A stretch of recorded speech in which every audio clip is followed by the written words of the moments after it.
මිරිස් පිච්චුවම මිනිස්සුන්ට හච්චින් යනවානේ. හච්චින් එක්ක එතකොට ඔය කියන ඇස්සා කටවහත් යනවද?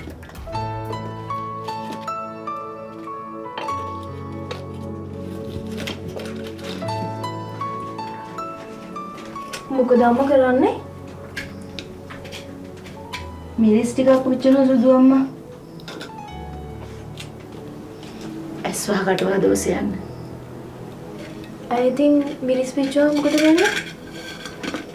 එතකොට තමයි මිනිසුන්ගෙන් ඇති වෙන ඇස්වා කටවා දෝස යන්නේ.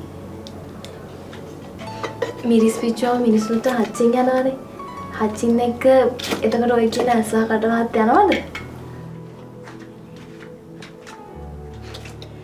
කෙනෙක් යමක් විශ්වාසයෙන් කරනකොට ප්‍රශ්න අහන්න එපා.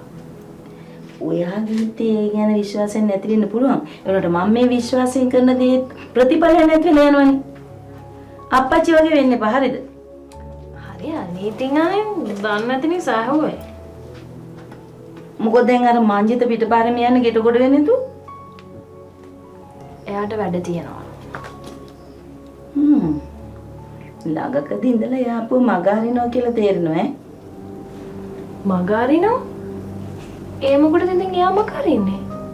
ඔව් අප්පච්චිත් ඒක කිව්වා. අප්පච්චිට තේරිලා. එයාවත් මගහැරියලු. ඒ ඉතින් අම්මලා හිතින්ම අවා ගන්න දේවල්. මේ අපි හැමදේටම එකඟ වෙලා ඉඳ ඇති. දැන් ඉතින් සියලුම ප්‍රශ්න විසඳලා තියෙද්දි ආපහු ප්‍රශ්න ඇති කරගන්න එපා. හරිද? අපි මේ ප්‍රශ්න ඔක්කොම ඉවරයි කියලා හුස්ම පල්ලෙහා දැම්මා විතරයි. හේතුවක් නැතුව අම්මලා බොරුවට බය වෙනවානේ. එමන්දිර මාවත් බොරුවට බය කරනවා. හරි දැන් ඔය කොහෙද ඔය යන්නේ? ගෙට කොට වෙන්නේ නැතු. ඉතින් යාට කියන්න පුළුවන් නේ.